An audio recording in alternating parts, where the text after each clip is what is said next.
Hey everyone, welcome back to my channel. This is day 7 of the Redis Zero to Hero series. This video is in continuation of the last video where we have seen hash and we have practiced a lot on Redis CLI about the same, right? So in this video, we will see how we can store hash in Redis programmatically. Hash is one of the most important topic command in Redis, used in almost every application a lot. So do watch this video till the end. You will take away something for sure, because we will be discussing lot of best practices followed in production applications. And just a quick reminder, if you have not subscribed yet, I would strongly recommend doing that, because in this series we are going to solve real world problems with Redis step by step, just like it's done in production. So without wasting time, let's get started. In the last video, we have seen hash and we have practiced hash related commands on Redis CLI. For example, it is a movies show table, right? So these are the columns and these are the records, right? There are two records for the movies. We have seen how we can store this particular record using hash in Redis, right? And what were the pattern which we were following? Key would be the show colon the show ID, for example show colon 800, show colon 801. These would be the two keys. The value would be the kind of hash. In value we would be providing the key value pair. For example, the movie name, then the value is Durandar, then the screen, then the value is screen 1. So these are the fields and these are the values. So these are key value pairs. Key value pairs are nothing but a map. Redisson uses Java's map-like data structures to represent this. That map is called Redisson Map. So we will see how we can store the particular record using the Redisson Map in Redis. This internally uses the hash to store all these records. Let's quickly jump to the IntelliJ. So what we would be doing is, we would be using the same example what we have already demoed in the last video, right? So we have used products there, products database table, and these are the records. So we will try to store this particular records using Redisson Map, and it would internally use the hash. So this is the Java project which we were working to store all these attributes, like the products related attributes. Let's create the model first. So what I'll do is, I'll just create a new class. For example, the product class. The fields were ID, another field as private string name, private string double price. Then we have the private string description. To avoid the boilerplate code, what we will be doing, we would be using the Lombok annotations. Then we would be using the all arguments constructor, and then we would be using the no arguments constructors. Now our product model is ready. Now it's time to test out the things, how we can do that programmatically. So for that, what I'll do is, I'll create one more test, right? The map test, right? And what I'll do is extending the base test. It's already suggesting you can write the public void map test. So let's do the same. What I will be doing is, I will be using the Redisson client. If there are any new guys onto the channel, please follow the series from day 1. You would get to know all the things. We have done everything step by step. So for this, what Redisson provides is the Redisson map. Let's say this is the map, and what we would be storing is, so we would be storing like product colon 1, product colon 2. This would be our key. I would be creating the same, right? Product colon 1, right? This is the key. Let's use the string codec. So we got the map. Now this is the key. Now we need to store the complete row, right? Row, when I say, we need to store all the attributes, the ID, name, price, description, each and everything. Now if you see over here, map.put, map.compute, map.put if absent. So it has all the methods similar to the Java map. There is no learning curve. You just need to know what data structure you want to use. For simplicity, what we can do is, we need to just store the values, right? So for every field we need to store the value. So how we can do that? So map dot, let's say the ID is 1, right? So this is the ID, and similarly we need to store the name, right? Price, map dot put price, let's say the 10,000, and then we would be doing the description. Let's say it is iPhone 17 Pro. So this Redisson provides the Redisson map, and it has all the APIs similar to Java map, and we have used put method over here to insert all the fields and values for this particular key, right? So it represents a single record in the Redis, similar to what we have in the database. Now what I will do is I will just provide the test annotation. Before executing it, let's try if we have Redis container running.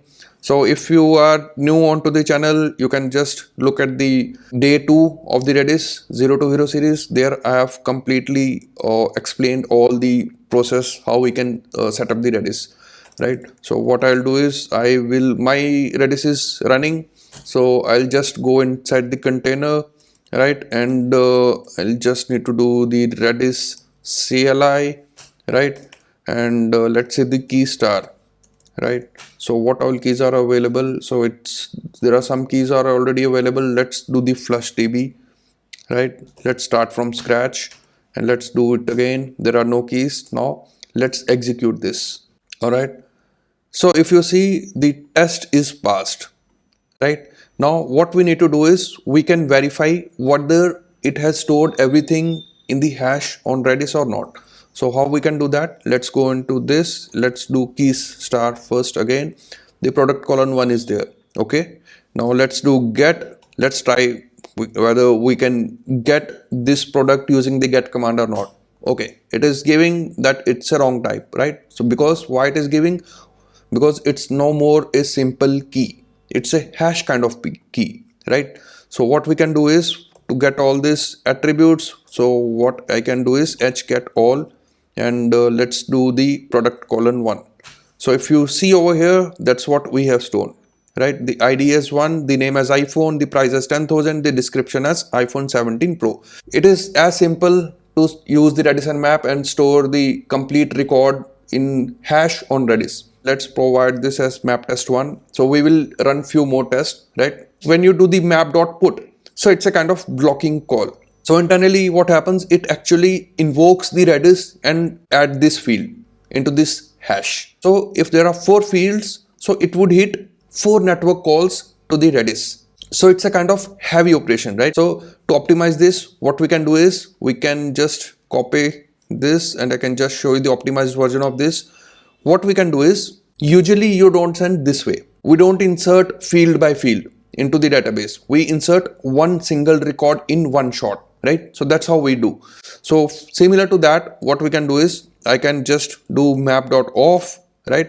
And here, let's say the ID is 1. So this is the kind of map you already have similar to the record in the database. Now you need to insert this record in the Redis hash. So for that, what you can do this is map.putAll. So in this case, what it will do is it will just invoke one network call and it would store this complete record in a Redis hash, right? So for this, I can just provide these different values so that we can see it works. I'll just change the product colon 2. I'll just update this. So first of all, we need to see what all keys are available. So for that, you can see the key star, the product 2 and product 1, right? Let me clear the console, right? Now you want to see what all is available in product 2, right? So what you can do that is this. So the name is Samsung, the ID is 2, the price is 20,000, the description is this. Now if you want to see all the details for the product row 1, you can do this way. So that's how you can do this programmatically. Now let's run few more tests. If you see the map.put, it actually returns the value, right? So internally what it does is, firstly it invokes the set command and then it invokes the get command. So there are 2 commands being hit onto the Redis, right? The set and the get, right? So how you can optimize this? If you don't need any value, for example, in this case, we don't need any value, right? But we just want to insert into the Redis hash. So for that, there is a more fast method available. Let's create this as map test3. Let's create this test again, right? So for that, what you can do is, instead of this, you can provide, let's say, the fast put, right? So instead of put, you can use the fast put. So in this, it would just return the boolean, right? It would just return the boolean whether the put has been successful or not. So by this way, you can actually optimize the put operations. For example, here you can add the product colon 3 and you can provide the ID as 3, iPhone 16, 11,000 just for hypothetically. So if you run this, it would still be executed. Now let's see HGETALL product colon 3. So everything is there, right? So this is the kind of optimized version. So let's run few more tests. I want to discuss few more things. For that, I will copy the code and just create the one more method. Let's say the map test 4. Sometimes there might be a requirement, like for example, let's say in this product example, right? So if you see the price, this is something which can change much often based on surging, based on discounts, based on GST, right? So it might vary. But if you see the remaining information, the ID, the name and the description, this is a kind of static information which never change much often, right? So in those cases, you might want to retrieve all the details in one go, not one by one, right? So you might want to get all the details in a one complete object, right? So how we can do that? So for example, you can store, right? For example, this is the map and you can store for this product ID and you can create one static object, let's say the product metadata, right? And you can retrieve the product metadata in one shot. So for this, what we can do is Redisson client.getMap. This is absolutely fine. So let's change this to products, right? So what it stores? It stores the product metadata, right? So first of all, let's create the product metadata class, right? So this is the product metadata. Let's say the private int ID. So static information we store in a different DTO or different object, right? So that we can retrieve it faster, right? So let me provide the getter setters. Everything is done, right? So now what you can do is the products is the key, or let's say the products metadata is the key, and you store the product ID field as 1 and the value would be the complete metadata object. How you can do that? If you see, you are using the string codec instance. Here the codec instance is something different. The product metadata is there. So for this, as we have already discussed, right? So we need to use the typed JSON, right? Type JSON Jackson codec, right? What kind of codec is this? Integer.class, right? So that's how we are planning to store, and the product metadata.class. Jackson codec, right? So it is a codec which we would be using, and this is the codec instance which we would use to store this kind of map, right? So we would just need to provide this codec into this. Now what we need to do is we just need to create the product metadata, and the new product metadata is first is ID, and then the name is, let's say, the iPhone. Description is, let's say, the iPhone 16 Pro. Let's say this is the product metadata 1. Let's create one more product metadata. Let's create this as 2, this as 2, this as Samsung. So these are the two product metadatas which we need to use. Now what I can do is map.put 1 colon product metadata, map.put 2 comma product metadata 2. So if we run this, let's see how it performs. Now we go to the Redis CLI. Let's do the keys star, right? So if you see the keys product metadata which we have created, the product metadata is the key. So what are the fields? Fields, if you see, the key is 1, 2, these are the IDs of the product metadata, and this is the kind of static information we hold, right? Now if you, let me clear the console first, right? Now let's do HGETALL, and let's do products metadata. You would see all the products, right? So for 1, this is the information. For 2, this is the information. Now if you want to get just one product, right? So what you can do, that is HGETALL 1, not HGETALL, HGET, sorry, HGET. So if you see over here, now you can get the complete Java object, the static information in one shot. But if you remember, we do discuss one point that we usually use hash only and only if we want to access or update individual fields of an object.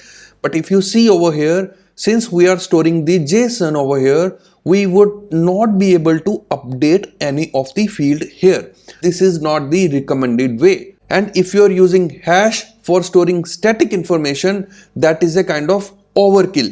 So if you have such kind of requirement, storing JSON object inside the Redis, and you want to access or update the individual field, you can use the JSON.set, JSON.get. So I'll just show you quickly over here. For example, we do have the JSON.set command, right? So dollar is actually the root of the JSON, right? So here we can provide the complete JSON. Let's say this is the JSON and we can do that. We just need to remove all the escape characters. Now, if you run this JSON.set command, right, you can see the JSON object is completely stored into this key. Let me do JSON.get and you do product colon 101, right? Sorry, product colon 101. So if you see, the complete JSON object is being stored over here, right? So if you have a requirement to store kind of JSON object, you can use of this command, right? The JSON.set, JSON.get. Now the question is how you want to access the individual fields. So for that, what you can do is you can use the same JSON.get command and you have the root, right? This is the root you have. What you can do is dollar dot, for example, you want to access the name field. Just provide the name, you would get the iPhone, right? Similar to this, if you want to access the ID, you can provide the ID. So JSON.set and get commands are optimized to access any individual field of the JSON. So you can use JSON related commands in Redis for storing the complete JSON object, right? So that if need comes, you can access the individual field as well, right? And this is the kind of practice which is being followed most of the systems. Now let's discuss few more things. As we discussed, we cannot expire individual fields inside the Redis hash. We can actually expire the complete hash. Let's see how we can do that. Let's say this is the map and what it provides is map.expire. So if you see, we have the map.expire and here we can provide the duration, right? For example, duration of, let's say 60. Let's provide smaller value for this, right? And let's run this and let's again HGET product colon 1, HGETALL, sorry, HGETALL product colon 1, right? So if you see the TTL of product colon 1, so the integer is -2. That means it is expired, right? Because -1 is being used when we don't have any TTL for a particular key, but -2 value comes when the TTL is expired. Let's do one more time. Let's do for 10 seconds again, and let's do product TTL of product colon 1. So if you see, it is giving 8. Just the 8 seconds are left. If you do one more time, it is 0. If you do one more time, it is -2. That means the product is expired. Now let's discuss few more cool features with Redisson. What Redisson provides, right? Let's open the IntelliJ. By default, as we have seen, the whole hash can be expired. The individual fields cannot be expired, right? We already discussed that. But Redisson provides a feature to individually expire the fields if you want. Imagine what a cool feature it is, right? So let's take a look at that now. For that, what I will do is I will just create one more test class. Let's say the map cache test class. Why I'm naming this, I'll just explain in few minutes, right? So let's provide this as public void map cache test. I'll just copy the complete code. For example, let's copy the complete code, what we have written here for demo, right? We were using the map. This map is actually similar to the hash command, right? What we have in Redis, right? So to separate this features what Redisson provides on top of the existing map. Redisson provides different class. So what Redisson do is Redisson creates the map cache for that, so that if you want to expire the individual fields, you just need to get this map cache object, right? So here what you can do is our map cache, right? So you can use this object, and if you see, you can use the string or the integer instead of object. This is the integer.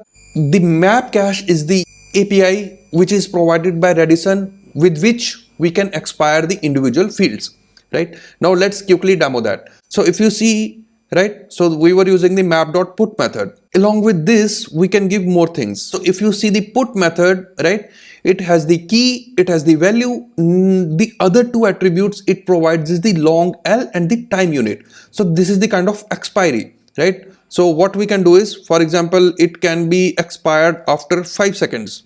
So I can do this time unit dot seconds. Similar to this key, let's say this another product metadata information, it should be expired after 10 seconds. Now what I'll do is I'll just sleep for some time. Let's say sleep for 3 seconds, right?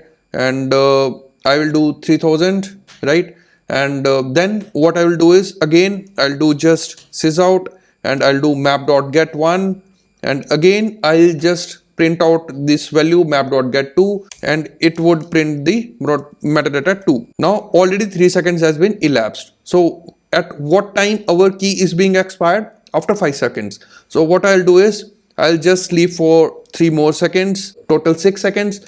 Now this time, if you get a value, it should print null, right? And if you do this, it should print the value, because this key is being expired after 5 seconds and this key is being expired after 10 seconds.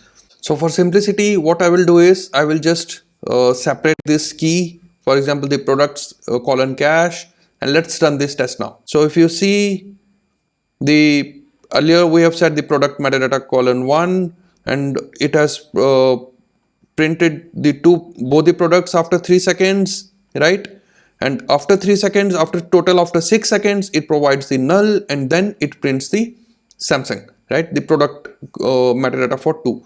So it means it has expired the product 1 and not the product 2. If you go to the Redis CLI and you do keys star, right, you see the key has been created onto the Redis, right? The products colon cache. But along with this key, you would see one more key, that is Redisson timeout set. So this is the key which has been created by Redisson internally to expire the particular field. So this works via Redis PubSub, which we will discuss in detail in upcoming videos. I don't want to throw a lot of buzzwords right away in this video. Now let's discuss the atomic increment or decrement operations onto the hash fields programmatically. How we can do that. In the last video, we have already seen using Redis CLI HINCRBY and HINCRBY float commands, right?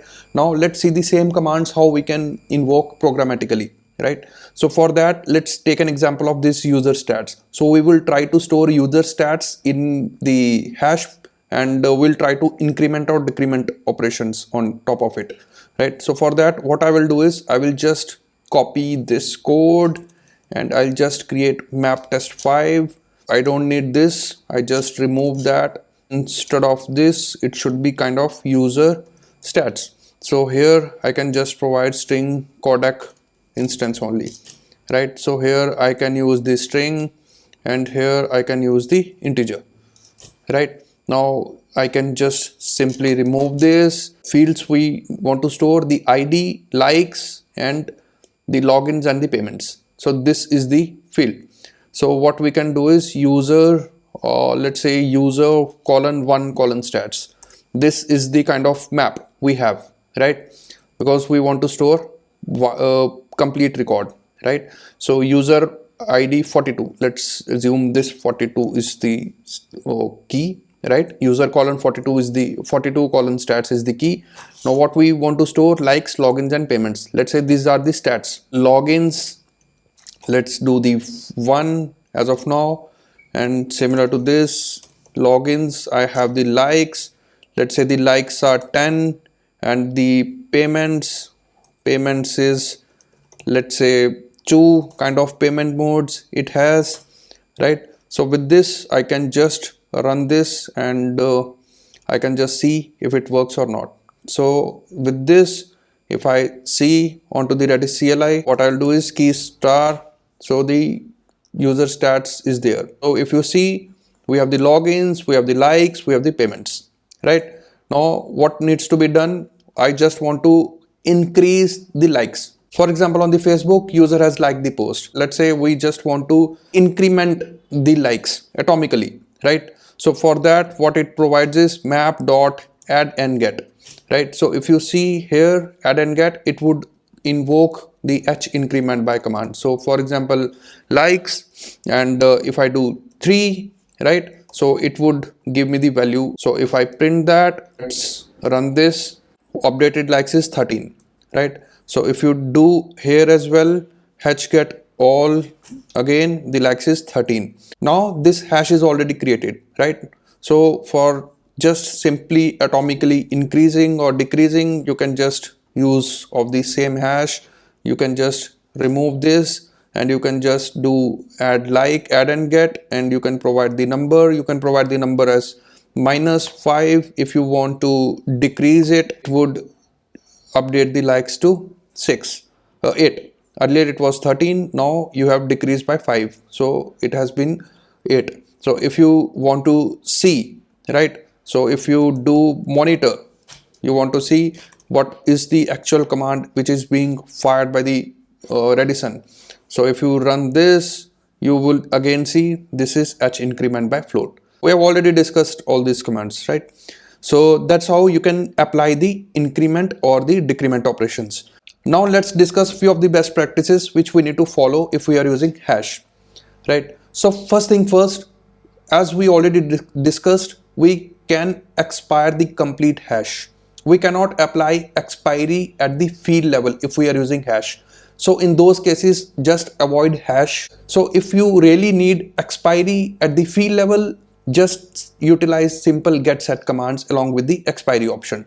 This is the core Redis design decision. The another important point is, if you are by any means writing or updating any field into the hash, it does not reset TTL automatically. So for that, what you need to do, you need to apply the expire again. You must re-expire after each write. So this is the practice you need to follow if you have expiry applied onto the hash. As we discussed, Redis supports atomic increment decrement operations onto the hash fields. So this is the best practice which you can follow if you have some kind of stats table where all the fields or all the values especially are of same data type, for example integer or long, because Redisson provides this feature, right? So you can simply use this HINCRBY or HINCRBY float commands directly. And if you need all the increments to succeed or fail together, then obviously you need to use a Lua script, which we will discuss in detail in the upcoming videos.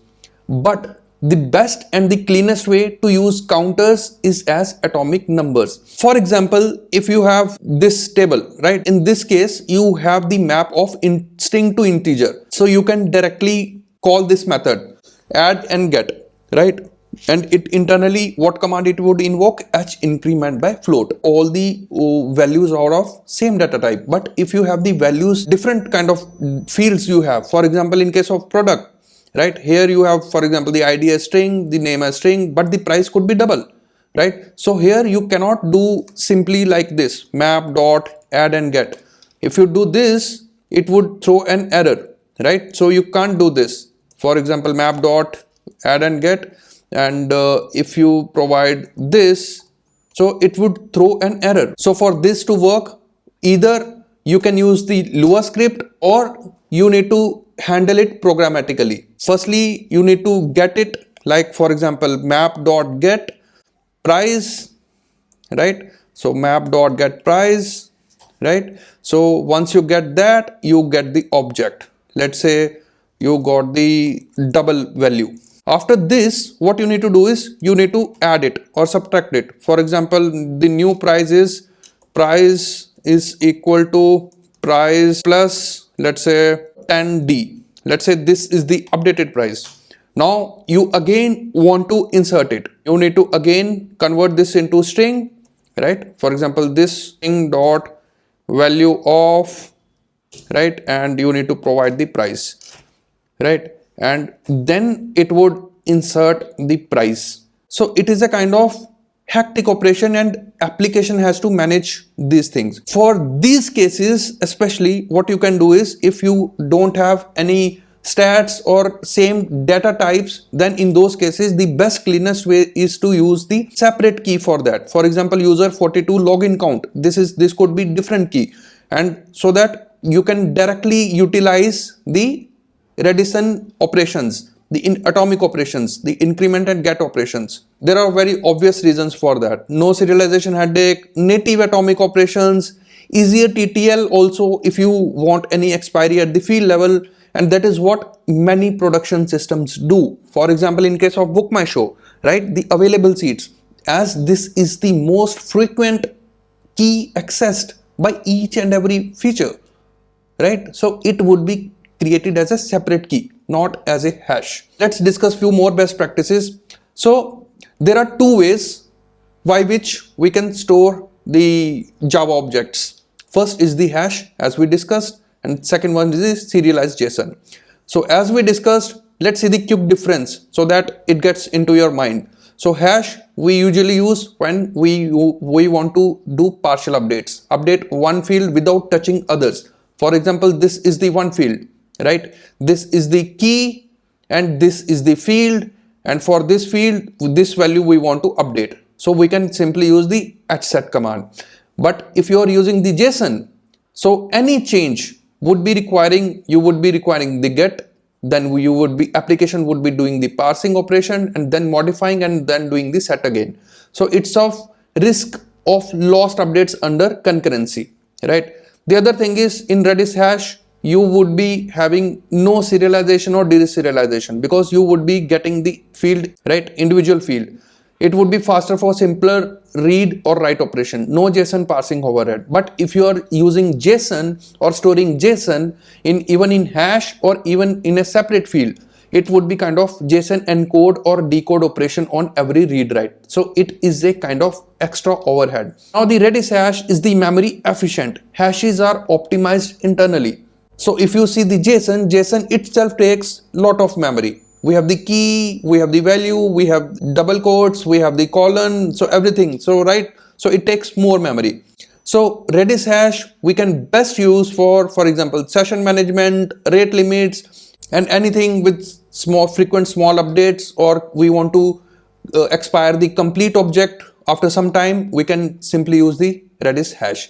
And we want to, if we have a use case kind of static information where we very rarely we update the object, in those cases we can simply store the serialized JSON. Thumb rule is, if you update fields independently, simply use hash. If you treat objects as immutable, JSON is fine. That's all I had planned for today. So if this video helped you, hit like, subscribe for the Redis series, share it across your team, drop a comment with your questions or use cases. I'll see you in the next video. In the next video, we'll discuss more commands, data structures, and code the real world use cases. Thanks a lot. See you in the next video.